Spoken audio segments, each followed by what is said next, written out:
Mais en tout cas, bonjour à tous. On est 25 à cet instant. J'espère que ça va continuer de grandir. J'espère que vous êtes motivés pour suivre le road cloud de certification et que vous avancez bien dans vos exercices.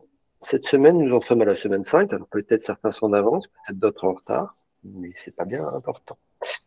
C'est organisé conjointement par plein de GDG, donc Paris, Nantes avec Julien, Lyon avec moi. Il y a le Claude Abidjan avec l'autre Louis. Il y a Bordeaux, il y a Le Mans avec JB qui est présent, il y a Mons et il y a Abomey-Calavi. Bah, Calavi, pardon, et c'est Abomey du. Ouais, je sais pas À où c'est Bornay. ça. À Bornay, Abomey. Calavi. C'est où Abomey-Calavi? C'est au Bénin. Bénin. Donc, les slides. C'est dommage, je peux pas tout voir en même temps. Télécommander les slides d'ici.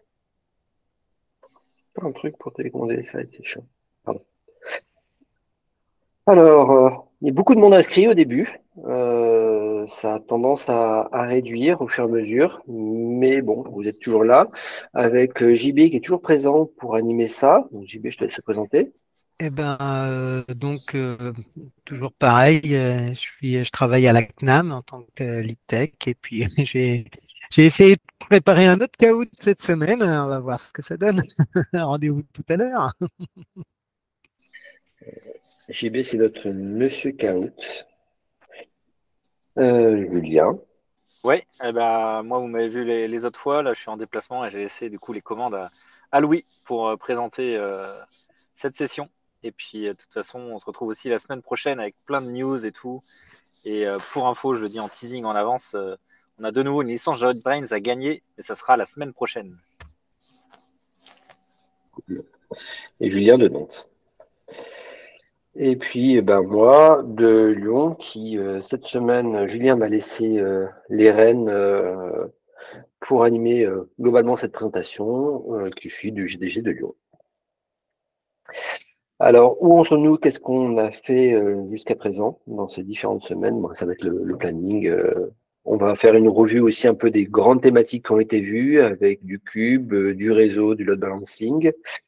Il y aura un fameux caout, et puis on parlera de la semaine prochaine très rapidement et un petit temps en fonction du timing pour les questions et les réponses. Donc, qu'est-ce que nous avons vu jusqu'à présent? Donc, comme je vous le disais, on était à la semaine 5. Donc, on a vu les bases de l'infrastructure cloud, des principaux fondamentaux, du scaling. Euh, on a vu le côté réhabilité. Et là, on a parlé de GKE. Et puis, il y a eu un land avec un Hands on Lab sur la partie déploiement d'un environnement cloud avec Google Cloud toujours et quelques badges nouveaux à gagner. Il me semble qu'il y avait déjà eu des sujets sur Kubernetes un peu la semaine dernière, mais là c'était un peu plus des sujets, on va un peu plus loin. Si on revoit un peu tout ce qui a été fait cette semaine, pardon, oui, c'est ça, j'ai un souci avec un truc qui sur l'écran. Donc on a parlé de, attendez, j'ai un problème d'affichage. On a parlé de tout ce qui est voilà, vous avez vu normalement comment utiliser la console Gcloud et un certain nombre d'autres outils en ligne de commande avec l'interface avec la petite application web et aussi la command line. Vous avez vu des opérations de monitoring, de déploiement et puis d'autres choses autour de la fiabilité, stabilité. Les points qui ont été vus notamment avec Gcloud, ça a été comment créer un cluster. Alors cluster, c'est un cluster Kubernetes. La commande, c'est un gcloud container cluster create. Après, on peut passer un certain nombre de paramètres complémentaires sur la taille du cluster, etc., etc. Le truc sympa, c'est que dans la console, quand vous faites ça, après vous avoir créé votre cluster, vous donnez toute l'interface qui vous permettra de communiquer avec votre cluster via la command line kubectl. kubectl, c'est une command line qui va utiliser l'API Kubernetes pour faire différentes opérations. Et donc là, l'exemple, ça permet de créer ce qu'on appelle un déploiement qui va s'appeler Hello Server en utilisant l'image qui est dans le registry gcr.io. Et l'image s'appelle Google Sample, registry gsr.io. Dedans, il y aura Google Sample, donc c'est la première division, et ça sera, par exemple, votre projet. Et derrière, c'est votre image qui s'appelle Hello Apps, qui est en version 1.0. Et ça vous lance un déploiement qui va vous créer un certain nombre de pods en fonction de vos déploiements de votre image au sein du cluster. Vous pouvez supprimer le déploiement ou pas. Quand vous supprimez le cluster, comme on voit dans la commande suivante, ça vous supprime tout. Donc le cluster et tout ce qui est hébergé dedans. Vous avez vu aussi la partie pour la création de ressources et pour l'exposition de ces ressources-là, avec une partie où on crée une VM, avec un script d'init, donc c'est le fameux starter script, qui va installer un Apache et puis créer une page index qui va faire un hello world. En fait, en gros, il va afficher dans le titre www1. Et ensuite, vous avez créé une firewall rules pour exposer tout ça en référençant ce firewall, en lui disant tu vas m'exposer toutes les VM qui ont le tag network-lb-tag. Et ça va ouvrir le flux sur le port 80. N'hésite pas, Julien, à compléter ces parties-là. Ouais, j'allais juste rajouter un élément que ce qui est important de comprendre pour la certification, c'est que dès qu'on parle de tag dans Google Cloud, ça va être pour des sujets justement de VM et de comment on va créer un load balancer ou des règles de firewall pour atteindre justement ces VM qui ont un tag. Donc là, en l'occurrence, network LB tag. Donc souvent, c'est un bon type, c'est que si vous voyez que ça commence à parler de tag vraiment, c'est que ça doit être lié à la notion de VM, de réseau avec les règles de firewall et de load balancer. Et pour ceux qui font du Kubernetes, on peut associer le tag avec un label avec les mêmes principes de sélecteur. Et donc là, on associe le firewall aux VM qui ont ce tag. Donc là, ça va un peu plus loin comme exemple. Il est sympa, cet exemple. Oui, il est sympa, il est sympa. Je vais me lancer et puis tu rattraperas. Yes. La première phase est pour créer une adresse IP qui sera réutilisable par la suite. Donc, c'est le fameux compute address create où elle a un petit nom. Une fois que cette IP a instancié, donc ça, c'est des choses qui ne sont pas automatiques en fait. On peut la récupérer, cette IP, pour pouvoir la réutiliser.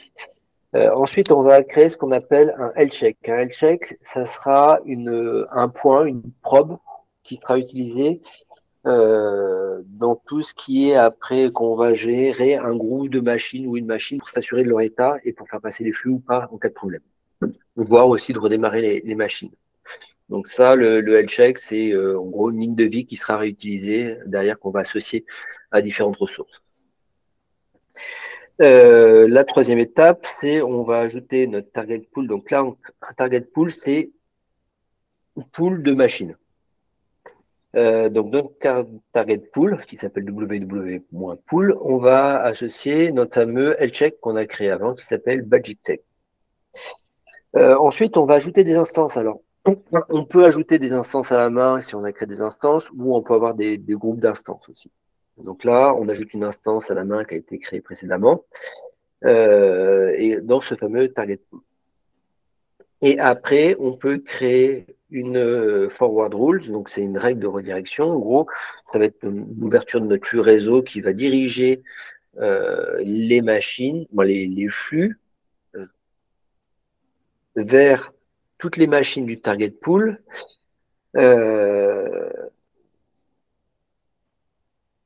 et qui va utiliser l'IP qu'on a défini avant. Donc c'est pour ça qu'on a commencé par créer une IP. Et là, derrière, si ensuite on a plusieurs machines dans ce target pool, on va faire des curls sur cette IP-là, ça va aller requêter sur les différentes machines qui sont derrière. Est-ce que j'ai dit des bêtises? Non, c'est ça. Et donc là, c'est là où on a un truc qui est difficilement lisible. Je ne sais pas comment c'est à votre écran, mais moi, c'est miniature. Là, on En va fait, créer un.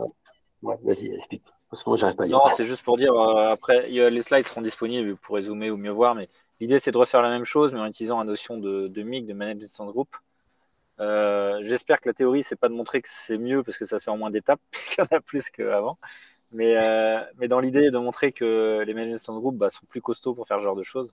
Donc, en gros, on retrouve les différentes étapes disponibles pour faire l'équivalent. Le plus des managed instance group, c'est que ça a un côté scaling, on peut mettre de l'automatic scaling, ça peut gérer les pannes et se redémarrer, c'est des templates de machines en fait. Donc du coup, on peut passer la représentation, si on fait ça via l'IHM. Je pense que je peux passer aussi. Un petit retour sur les conteneurs et Kubernetes, en fait, quelle solution adopter en fonction de l'usage. Donc, c'est toujours sur les questions types que vous pouvez avoir, en fait, sur le choix de solution. Soit vous avez des cas où c'est une machine, soit c'est des cas où c'est du GKE, soit c'est de la Logic, soit c'est du Cloud Function, soit c'est du Cloud Run. Il faut bien avoir en vision ce genre de schéma. Donc, si vous avez besoin d'une infrastructure qui reste persistante, vous connaissez un peu l'usage, l'élément clé, il n'y a pas forcément de scaling, du compute engine, ça va très bien. Si vous avez directement des conteneurs et vous avez pas mal de scaling, de load balancer, des choses qui vont varier dans le temps, GKE, c'est très bien. Si par contre vous voulez la même chose, mais sans gérer du tout le côté Ops, Appenging ou Appenging Flex, ça correspond pas mal au service, parce qu'avec GKE, il y a quand même quelques opérations qui concernent Kubernetes en fait. Va falloir notamment créer ses descripteurs, il va falloir peut-être manager son instance son pool de nodes, ou alors il y a des solutions qui le managent pour vous, mais GKE a cette flexibilité où vous pouvez donner votre infrastructure derrière, il va juste instancier les control planes étant l'intelligence de Kubernetes, et puis les worker nodes étant là où ça s'exécute. Donc, vous fournir les worker nodes, et puis derrière, il va les utiliser. Et puis le côté, encore plus NoOps, c'est le côté Cloud Functions, où là, vous faites des fonctions en Go, en Python, en Rust, ont plein de langages différents, et cette fonction, elle aura un endpoint et elle sera appelée sur cet endpoint. Ce endpoint pourra être une requête HTTP, un message PubSub ou autre chose qui le trigger. Tu voulais compléter par autre chose? Non, comme je disais, côté Cloud Run, faut le positionner un petit peu justement entre GKE et App Engine, sachant qu'ils ont annoncé, je crois que c'est hier, la capacité côté Cloud Run aussi à avoir plusieurs conteneurs pour un même service, donc avoir des sidecars potentiellement dans Cloud Run. Ça a été annoncé hier, j'ai pas eu le temps trop de regarder, mais on voit que du coup c'est un produit qui continue d'évoluer et qui à terme pourra peut-être permettre de faire des choses qu'on peut faire dans GKE, mais sans avoir besoin de connaître tout l'aspect Kubernetes. Voilà, donc c'est quelque chose qui est toujours à prendre en compte. Ouais. Et ils ont annoncé aussi il y a quelques jours les côtés jobs de Cloud Run. Donc, Yes. on peut avoir des jobs qui sont lancés dans Cloud Run directement. C'est pareil, on a quelque chose qui va le trigger, quelque chose de temporel ou autre, et directement, ça va lancer notre conteneur. Donc, ça s'enrichit vachement. Et à terme, on peut imaginer que ça remplacerait la Purging ou la Purging Flex. À voir. Donc, un petit schéma sur la partie Kubernetes. Quand on fait du GKE, qu'est-ce qu'on a à notre responsabilité et qu'est-ce qui est managé par Google? Alors, GKE, dans ses versions d'origine, après on a d'autres versions qui nous gèrent tout, nous fournit le control plane. Le control plane, c'est la partie qu'on va marquer master. C'est l'intelligence, en fait, avec toute la configuration derrière pour que Kubernetes puisse tourner. Et derrière, vous allez, entre guillemets, fournir les nodes. En fait, vous allez soit le dire, prends un node, deux nodes, trois nodes, 10 nodes, et il se débrouille. Soit vous pouvez lui donner des templates, soit vous pouvez aller plus ou moins loin là-dedans. De base, quand vous démarrez un cluster, en fait, vous lui dites juste, je veux 3 nodes. Et puis, quand il y a les mises à jour, c'est lui qui s'occupe de tout mettre à jour, entre guillemets. Donc, il vous manage quand même si c'est pas marqué dans le schéma, il vous simplifie quand même bien la vie. Vous n'avez pas besoin de vous connecter sur l'infrastructure des nodes pour les gérer. Mais vous avez la main derrière dessus, et vous pouvez mettre en place vos systèmes d'autoscaling ou autre. C'est plus à vous les gérer, ces côtés-là.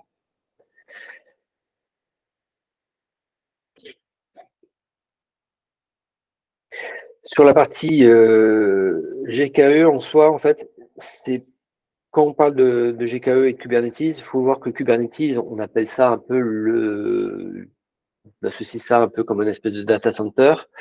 En fait, c'est la couche applicative qui va être sur l'infrastructure. Et donc, quand on crée un cluster Kubernetes, c'est pas l'opération de création du cluster Kubernetes avec les outils classiques du Kubernetes qui vous crée l'infrastructure. Par contre, GKE va vous créer l'infrastructure et vous déployer dessus le Kubernetes. Donc, c'est en ça que c'est complètement managé, quoi. C'est pas simplement on a des VM et puis on donne les clés SSH des VM et il se débrouille avec. On lui dit combien de nodes on veut et puis il se débrouille avec. Après, on peut customiser un peu les nodes si on veut. Les clusters, ils sont de différents types dans GKE, différents types en termes d'occupation, région. Donc, dans GCP, on a une notion de zone et on a une notion de zone et une notion de région. Dans la région, en fait, on a plusieurs zones. Par exemple, on va avoir la région Paris qui aura 3 zones. Les zones, on peut les assimiler un peu à des salles pour simplifier. Et puis, la région, ça serait un site. Le fait d'avoir un découpage multizone, ça ajoute de la fiabilité. Au cas où une zone tombe, vous avez la capacité d'avoir votre infrastructure qui continue de tourner.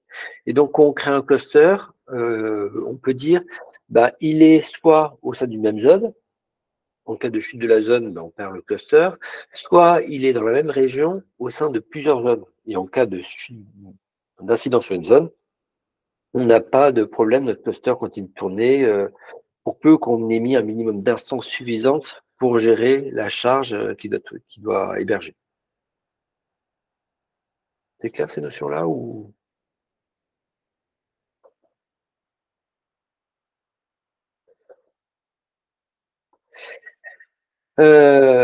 Après, dans les objets qu'on déploie dans Kubernetes, donc là c'est un slide, je ne vais pas m'attarder dessus, c'est un gros sujet Kubernetes.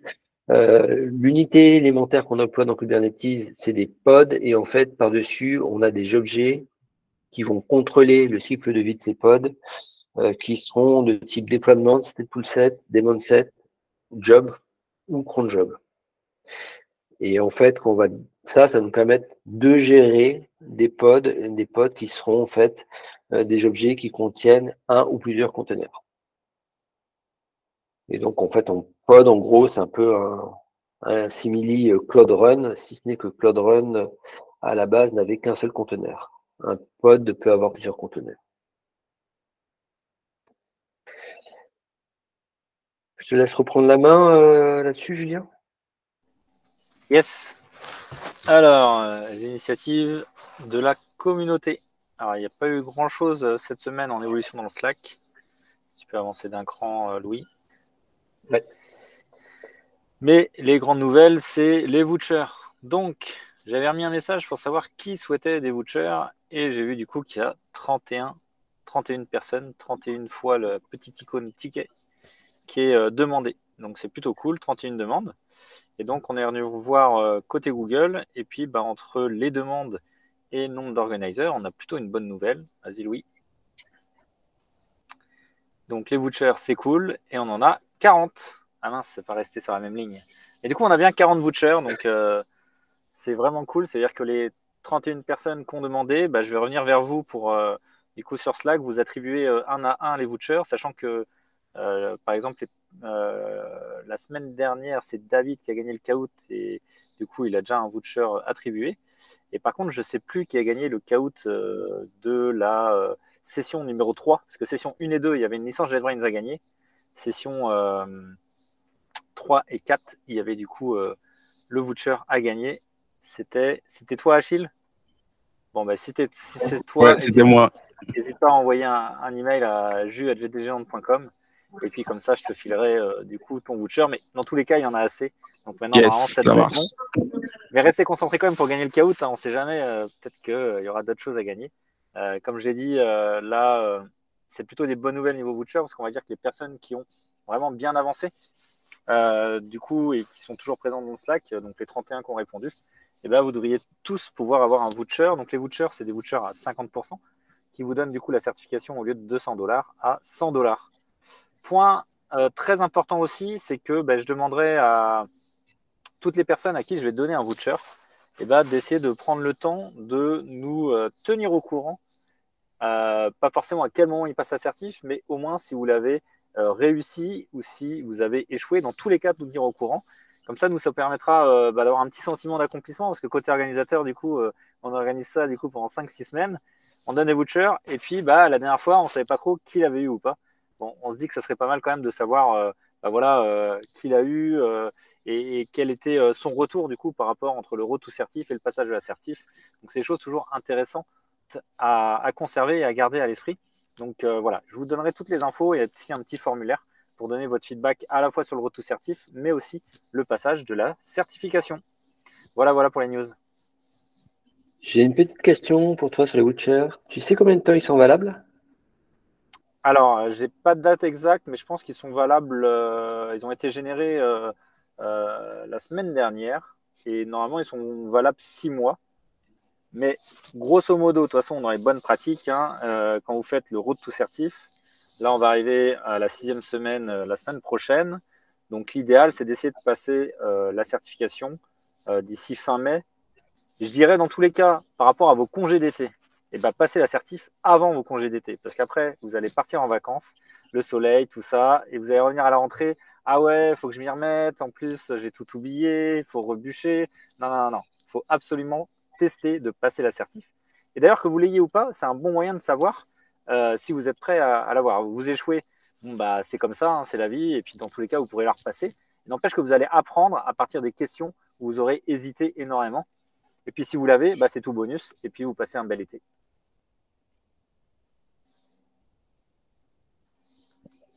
On va laisser la main à JB.